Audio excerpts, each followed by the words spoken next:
खुलुमबाय रायजोफोर, दिनै फुंबिलिनि खौरांफोरा जाबाय।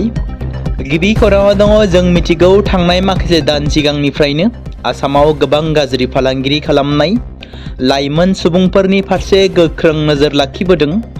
बेबायदिनो बिटिसिजों लोगोसे आसामनि दाब दाब जायगायाव थांनाय माखासे दानफोराव इउनिसेक्स सेलुनफोराव गाज्रि फालांगिरि खालामनाय सुबुंफोरखौ आयेन बेरेखायै आयेननि गेजेरजों पुलिस बिफाना आरो ओनसोलनि आफादफोरनि गोख्रों सिग्रोमनायजों गोबांथार एरेस्ट खालामबोबाय थादों। बेबायदिनो थांनाय बावैसो सान सिगाङावबो आसाम पुलिसनि अपारेशनाव काचार पुलिसा गासै मोननै पार्लारनिफ्राय गोबाव समनिफ्रायनो सोलिबोबाय थानाय सेक्स रेकेटखौ हमनो हादों, जेराव सा 28 सन्देह गोनां देहा फालांगियाव लोब्बा गोनां सुबुंफोरखौ सोंथि खालामनो थाखाय एरेस्ट खालामनाय जादोंमोन। बेबायदिनो काचार पुलिसनि गेजेरजों सिलचराव थानाय मोननै मासाज पार्लारा इसिङारि गाज्रि फालांगिरि मावग्रा सा 28 लाइमोन सेंग्रा सिख्लाफोरा पुलिसनि आवथायाव गोग्लैदोंमोन। पुलिसा बे अपारेशननि आन्दोआव सुबुं लांखारनाय रेकेटनि सन्देह खालामनाय जादों। खौरांफोरनि सिगाङाव काचारनि उफ्रा पुलिस एसपि रजत पाल बिथाङा बुंनाय बायदिब्ला पुलिसा बृहस्पतिबारनि मोनायाव टाउननि गंनै मासाज पार्लाराव सिग्रोमदोंमोन आरो आइजोफोरखौ हमनो हायो। आरोबाव सन्देह गोनां खालामनाय जादों दि गुबुन गुबुन जायगायावबो बेबायदिनो आरोबाव गोबांथार फालांगिरि खालामग्रा थाबावगोन होननानै बिथाङा सन्देह खालामनानै बिबुंथि लाखिदोंमोन। बेबायदिनो बावैसो सिगांनिफ्राय समाजारि बिजोङाव मोनसे भिडिअ स्प्रेड जानाय एबा भाइरेल जानायखौ नुनो मोन्दों, जेराव देहा फालांगिनि मुङाव हमनाय जाथाया सोराङाव फैदों। बे भिडिअखौ गोबाङा नुदों जानांगौ। अदालगुरियाव गस्पेल हारसिं रोजाबनाय बादायलायनाय खुंदों। बिगुल आर्टिस्ट एस'सिएशना मैया अदालगुरि डायमन्ड इंलिश स्कुलाव बिगुल बयज सिजन 2 गस्पेल हारसिं रोजाबनाय बादायलायनाय खुंफुङो। बे बादायलायनायाव 50निबो बांसिन बादायगिरिफ्रा बाहागो लादों। बे हाबाफारियाव गाहाय आलासि महरै बाहागो लायो NBCनि बारग' आफादगिरि डक्टर प्रान्जल दैमारिया। बादायारिफोरनो सेथि, नैथि, थामथि बान्था होनाय जागोन, जेराव सेथि बान्थानि थाखाय 20,000 आरो गंसे ट्रफी, नैथि बान्थानि थाखाय 10,000 रां आरो गंसे ट्रफी, थामथि बान्थानि थाखाय 5,000 आरो गंसे ट्रफी गथायनाय जागोन। बेनि अनगायैबो सानै बादायारिनो थुलुंगा बान्था होनाय जागोन होनना फोरमायदों। थारैनो बर' समाजनिफ्राय हाबा जाखानाय फिसाय गोनांखा, नखर गोनां आरो गथ' गथाय गोनांखा आइजोआ गुबुन हौवाजों खारनाय जाथाया माब्लानि समाव जोबनानै थांगोन? मख'नो गोनांदि बर' समाजाव आथिखालाव सोरबा नखर गोनांखा, सोरबा फिसाय गोनांखा आइजोआ गुबुन हौवा एबा गुबुन सेंग्राजों बबेयावबा खारखुमालांनाय, बबेयावबा दोनखारलांनाय जाथायफोरा जाबोबाय थादों। बेबायदिनो धेमाजि जिल्लानि दिपा हालामनि 1 नं नाहरबारि गामिनि सनजित बसुमतारीनि बिसि माइनाव बसुमतारीया 7 सान सिगां न'आव फिसाय गैयिनि खाबु लानानै न'निफ्राय खारखुमालाङो, जेराव उन्दै हिनजावसाया बिमाखौ न'आव फैफिननो खावलायदों, जेराव आइ नों थाब फैदों, आगैयाबो गाबबाय थायो होननानै उन्दै हिनजावसाया फोरमायदों। आरो जाफुनाय हिनजावसा गथ'खौ गारनानै थांनाय जाथाया नखर आरो ओनसोलनि सुबुंफोरखौ सोमोनांहोदों। फिसाय सनजित बसुमतारीया दा उन्दै उन्दै सानै गथ'फोरखौ लानानै जोबोद जेंनायाव गोग्लैदों आरो जेरावखि थाया बिसिखौ फैफिननो खावलायदों। 2026 मायथाइनि थाखाय क'क्राझार मेडिकेल कलेज आरो देहा फाहामसालिनि गिबि सामलाय आफादनि जथुम्माया थांनाय समबारखालि बिटिसिनि गाहाय मावफुं सोद्रोमा हाग्रामा महिलारीनि मासि लानायाव खुंफुंनाय जायो। बे मेलाव बिटिसि सावस्रि बिफाननि मावफुं सोद्रोमा देरहासार बसुमतारी, क'क्राझारनि डिसि पंकज चक्रवर्ती बिथांमोना बाहागो लादोंमोन। बे जथुम्माया मेडिकेल कलेजनि खामानि मावनायखौ नायफामनाय आरो सावस्रि जोथोननि गुदि दाथायफोरखौ गोख्रों खालामनाय आरो सिबिथायफोरखौ जौगाहोनायनि थांखिजों गोबां राहाफोरनि सायाव सावरायदोंमोन।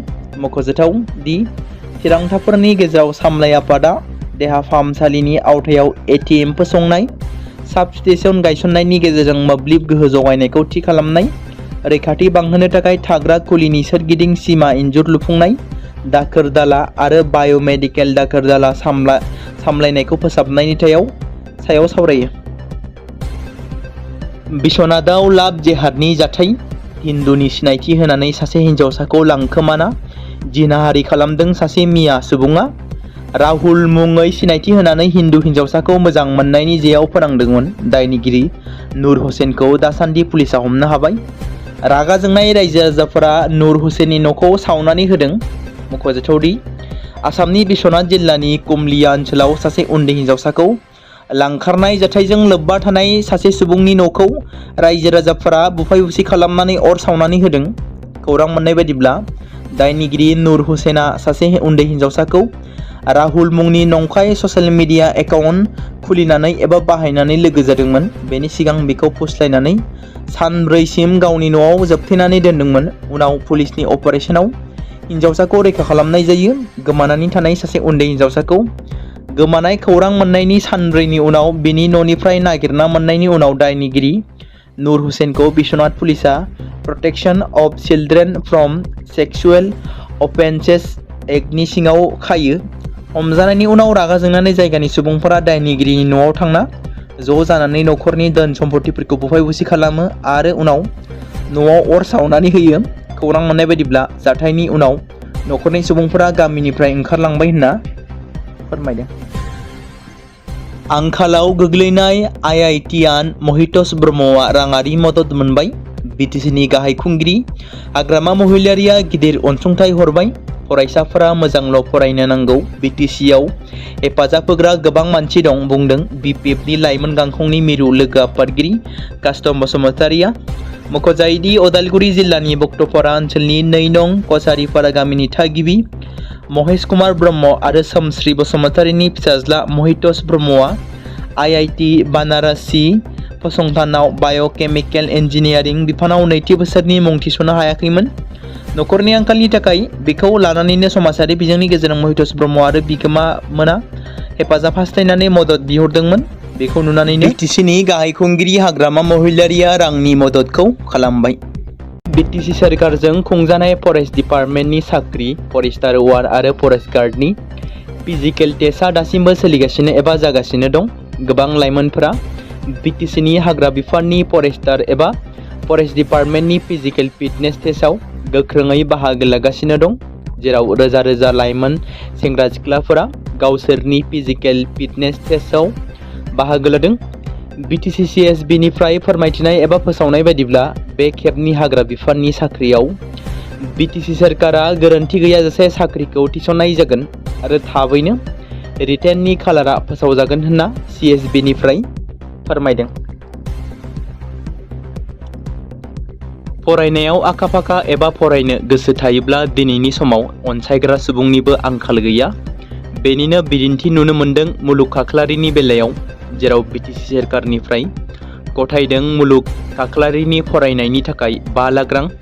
नलबारि जिल्ला हादलि गामिनि दिनेश खाख्लारि आरो बिबारि खाख्लारिनि आंगो फिसाज्ला मुलुग खाख्लारिया बावैसो खुंजानाय जेइइ आनजादनि सायख' आनजादाव उथ्रिसार जानानै फरायनो सायख'जादों।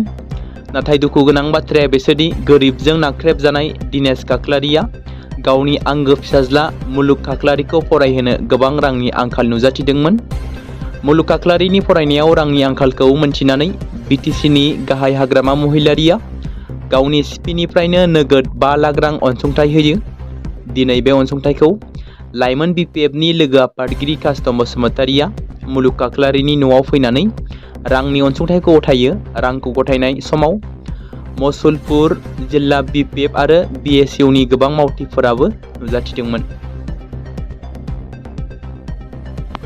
बोहैथि दाननि 20 जुलाइआव क'क्राझार जनता पार्टीआ हादोरनि राजधानी गोदान दिल्लीनि जन्तर मन्तराव गोजोनै हानजा सुरनायाव हिंसायारि महर लादोंमोन। मिरुनि सोलोंथाइ मन्त्रि धर्मेन्द्र प्रधाननि बिबान एंगारनो दाबि आरो निट आनजादनि बेले-बेजे खालामनायनि दाबिजों जानाय गोजोनै सोमावसारनाया उनाव पुलिस आरो सोमावसारगिरिफोरनि गेजेराव थोंजों दाङाबाजि जायो। देहा फाहामसालियाव फाहामथाय लाबाय थानाय मुंदांखा समाज सिबियारि आरो आबहावा मावथि सनम वांचुकआ गावनि उखैहाब सोमावसारनायखौ सोलिहोबाय थानायनि बागै मोनसे गोनां बिबुंथि फोसावदोंमोन, जेराव बिथाङा बुंदों रोजा रोजा सोमावसारगिरिफोरखौ पार्लियामेन्टनि नब्लांथिं थांनो होबथानो थाखाय पुलिसआ गोबां जायगायाव गोजौ बेरिकेड लागायदोंमोन, नाथाय दुंहाव सुबुंफोरा बेरिकेडखौ सिफायनो नाजानायनि जाहोनाव थासारिया सामलायनो हायै जादोंमोन, जेराव पुलिसआ लावथिजों सोमावसारगिरिफोरखौ गाग्लोबदोंमोन आरो सोमावसारगिरिफ्राबो पुलिसखौ गाग्लोबदोंमोन। बेराफारसेथिं पुलिसा टियार गेसबो बाहायनो गोनां जादोंमोन। बे दाङाबाजियाव स्पेशल कमिशनार, जइन्ट कमिशनार आरो DCBनि गोबां गोजौ थाखोनि मावख'गिरिफोरजों लोगोसे सा 118निबो बांसिन पुलिस आरो पेरामिलिटारि हान्जानि सोद्रोमाफोरा गोब्राबै जोखोम जायो। लाठिचार्ज आरो दुंहाव थासारियाव सा 60सो सोमावसारगिरिफ्रा जोखोम जायो, जायखौ फाहामथायनि थाखाय राम मनोहर लहिया देहा फाहामसालिजों लोगोसे खाथिनि देहा फाहामसालिफोराव थिसननाय जादों। बे जाथायजों लोब्बा खालामनानै पुलिसा दासिम सा 70 सोमावसारगिरिफोरखौ खानानै दोनदों होनना मिथिनो मोन्दों। जों बयबो मिथिगौ, मोनसे समाव आलादा रायजो बड'लेण्डनि थाखाय, हारिनि रैखाथिनि थाखाय बर'नि हाथियार लाग्रा आफाद जोनोम होनानै गोबाव सम सोरखारनि हेंथायै दावहा नांबोनाय बयजोंबो मोजां मोनजाग्रा रन्जन दैमारिया दासिमबो जोबथेसालियाव CBI केसजों एक्टिभ जानानै थानायनि जाहोनाव बिथांजों लोगोसे माखासे बारग' NDFB केडारफोरा जेलावनो दासिमबो दं। बे बाथ्राखौ मख'नो गोनांदि 2020नि कर्टनि गोदान हियारिंनि खालारा फोसावजायाखै, जेराव उकिलफोरनि सम मोनै आरो गुबुन गुबुन आयेनारि जाहोनफोरनि थाखाय बिथां गेदेमानि जानो गोनां बे हियारिंआ दोनथ'जागासिनो दं।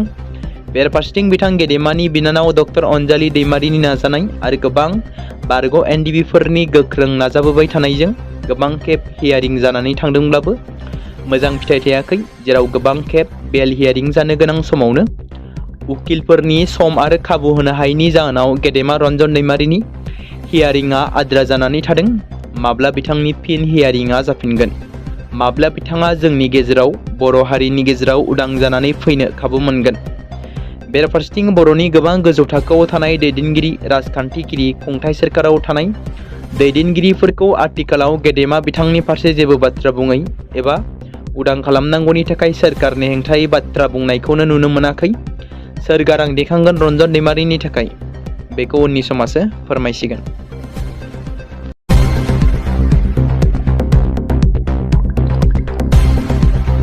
बे समाव मोनसे गोजोनथाव खौरां बाक्सा जिल्लानि बरमायाव थानाय रुरेल एकाडेमिया लानानै फैदों नोंथांमोननि थाखाय मोनसे गोजोनथाव खौरां। थांनाय SSLC आरो हायार सेकेन्डारिनि आनजादाव जाय फरायसा आरो फरायसुलिफोरा उथ्रिसारनो हायाखैमोन एबा फेल जादोंमोन, बेनि थाखाय रि-एग्जाम होफिननो गोसो गुदुं फरायसाफोरा थाबैनो बरमा सेकेन्ड गेटआव थानाय रुरेल एकाडेमियाव मुं थिसनफैनानै मेट्रिक आरो HS आनजादखौ होफिननो हागोन। बेनि अनगायैबो जाय फरायसाफोरा थांनाय मेट्रिक आरो HS आनजादाव नांगौ बादि जौखोन्दो एबा मार्क्स लानानै उथ्रिसारनो हायाखैमोन, बिथांमोनाबो बे रुरेल एकाडेमियाव एडमिशन खालामफैनानै मार्क्स इमप्रुभमेन्ट खालामनो हागोन। स्ट्रिम हिसाबै आर्टस, साइन्स आरो कमार्सनि गासैबो फरायसाफोरा रुरेल एकाडेमियाव एडमिशन खालामनो हागोन। बेनि थाखाय थाबैनो 8761903455 नङाब्ला 87203585 जानबुं नम्बराव जगाजग खालामहरनो हागोन।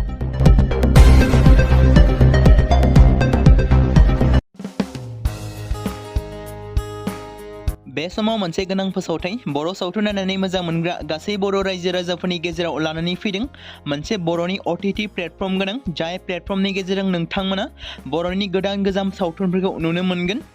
थांनाय माखासे बोसोर सिगां बर'नि गेजेराव लानानै फैनाय निउबो एप बायदिनो फिन आरोबाव लानानै फैदों बर' रायजो राजाफोरनि थाखाय। बे बाथ्राखौ मख'नाया गोनांदि 2025 मायथाइनि जानुवारि दानाव ओंखारनाय आंगो स्ट्रिम मुंनि मोनसे OTT प्लेटफर्म गोनां निउबो एपनि गेजेरजों नोंथांमोना गोबांथार बर'नि सावथुनफोर जेरै ट्रेजेडि, रमान्टिक, एक्सन आरो कमेडिजों बुंफबनाय सावथुनफोरखौ नुनो मोनगोन। जेरै सनानि नखर, थांखि गैयै समाज, अनसुला आफा, हिर', बिमा बायदि बाजै, अर, थैसाम, वान्टेड, संदान आरो रं नाम्बार बायदि सावथुनफोरा मख'जाथाव। बेफोर सावथुनफोरखौ नायनो थाखाय नोंथांमोना गिबियावनो आंगो स्ट्रिम एपखौ गावनि मबाइलाव थानाय प्ले स्ट'रनिफ्राय डाउनल'ड खालामनानै लोगोसे इनस्टल खालामनानै गावनि मबाइल नाम्बारजों लगइन खालामनानै लाग्रोनांगोन। बेनि उनाव नोंथांमोना गोबांथार नुनो मोनै सावथुनफोरखौ गुगोल पे, फन पे आरो पेटिएमजों रं नाम्बार सावथुनखौ नायनो थाखाय 60 रां आरो संदान सावथुनखौ नायनो थाखाय 80 रां, वान्टेड सावथुनखौ नायनो थाखाय 60 रां, थैसाम सावथुनखौ नायनो थाखाय 60 रां, बेबायदिनो गोबांथार नुनो मोनै सावथुनफोरखौ नायनो थाखाय सुबिदा खालामनानै होदों आंगो स्ट्रिम प्लेटफर्मा। फिन नोंथांमोननि गेजेराव फोरमायबावनो लादों बर' सावथुन नायनानै मोजां मोनग्रा गासै बर' रायजो राजाफोरनि गेजेराव लानानै फैदों मोनसे बर'नि OTT प्लेटफर्म गोनां जाय प्लेटफर्मनि गेजेरजों नोंथांमोना बर'नि नुनो मोनै सावथुनफोर जेराव गोदान गोजाम सावथुनफोरखौ नुनो मोनगोन। बे बाथ्राखौ मख'नाया गोनांदि 2025 मायथाइनि जानुवारि दानाव दिहुनजानाय आंगो स्ट्रिम मुंनि मोनसे OTT प्लेटफर्म गोनां एपनि गेजेरजों नोंथांमोना गोबांथार बर'नि ट्रेजेडी, रमान्टिक, एक्शन आरो कमेडीजों बुंफबनाय सावथुनफोरखौ नुनो मोनगोन। जेरै रं नाम्बार, संदान, वान्टेड, थैसाम, अर, बिमा बायदि बाजै, हिर', अनसुल आफा, थांखि गैयै समाज, सनानि नखर बायदि बायदि सावथुनफ्रा मख'जाथाव। बेफोर सावथुनफोरखौ नायनो थाखाय नोंथांमोना गिबियावनो आंगो स्ट्रिम एपखौ गावनि मबाइलाव थाखानाय प्ले स्ट'रनिफ्राय इनस्टल खालामनानै गावनि मबाइल नाम्बारजों लगइन खालामखांनायनि उनाव नोंथांमोना गोबांथार नुनो मोनै सावथुनफोरखौ गुगोल पे, फन पे आरो पेटिएमजों रं नाम्बार सावथुनखौ नायनो थाखाय 60 रां, संदान सावथुनखौ नायनो थाखाय 80 रां, वान्टेड सावथुनखौ नायनो थाखाय 60 रां, थैसाम सावथुनखौ नायनो थाखाय 60 रां, बेफोरबायदिनो अर सावथुनखौ नायनो थाखाय 60 रां पे खालामनांगोन। बेबायदिनो गोबांथार नुनो मोनै बर' सावथुनफोरखौ नायनो थाखाय सुबिदा खालामनानै होदों आंगो स्ट्रिम प्लेटफर्मा। बे समाव मोनसे गोजोनथाव खौरां। क'क्राझार जिल्लानि सिङाव थानाय बड'लेण्ड एकाडेमि सेनियर सेकेन्डारि स्कुला लानानै फैदों BTC हालामनि थाखाय मोनसे गोजोनथाव खौरां। 2026 आरो 2027 सोलोंथाइ बोसोरनि थाखाय क'क्राझार तिनिआलिनि हल्टुगाव आउटपस्टआव थानाय बड'लेण्ड एकाडेमि सेनियर सेकेन्डारि स्कुला फार्स्ट इयारनि थाखाय प्रि एडमिशन एबा जेबो बेसेन होनाङालासे मुं थिसननाय आरो फर्म गथायनाया दासान्दि सोलिगासिनो दङ आरो बेनि गेजेराव देग्लायनि मेट्रिक आनजादाव 100आव 75 जौखोन्दोनि गोजौआव जौखोन्दो लानानै उथ्रिसार जानो हानाय साबा फरायसा एबा बिजाथिफोरनि थाखाय आबुङै जेबो बेसेन होनाङालासे मुं थिसननो आरो फरायनो थाखाय खाबु होनाय जादों आरो बेनि अनगायैबो बोसोरै फरायसा आरो फरायसुलिफोरखौ लानानै EBS ट्रिप एबा सोलोंथायारि दावबायनायखौ लानाय जायो। मख'जाथावदि बे बड'लेण्ड एकाडेमि सेनियर सेकेन्डारि स्कुलाव आर्ट्स स्ट्रिमनि थाखाय आयदा हिसाबै इंलिश, ML बड', political science, education, history, economics, advance बड' गासैबो आयदाखौ मोननो हागोन आरो बे सेकेन्डारि स्कुलाव इंराजि आरो बर' बिजोङा थागोन। मोजां सोलोंथाइ लानायनि अनगायैबो बड'लेण्ड एकाडेमि सेनियर सेकेन्डारि स्कुलाव उफ्रा सोलोंथाइ हिसाबै एनभायरनमेन्ट, फिल्ड स्टाडि बायदिखौ लानानै सोलोंथाइ लानो हागोन। बेनि अनगायैबो बे फरायसालियाव हौवासा आरो हिन्जावसाफोरनि थाखाय आलादा आलादायै हस्टेलनि खाबुफोर होनाय जादों। बेनि थाखाय नोंथांमोना आबुङै मिथिबावनो थाखाय एबा थोंजोङै फोनांजाब खालामहर 9101488399 जानबुं नम्बराव।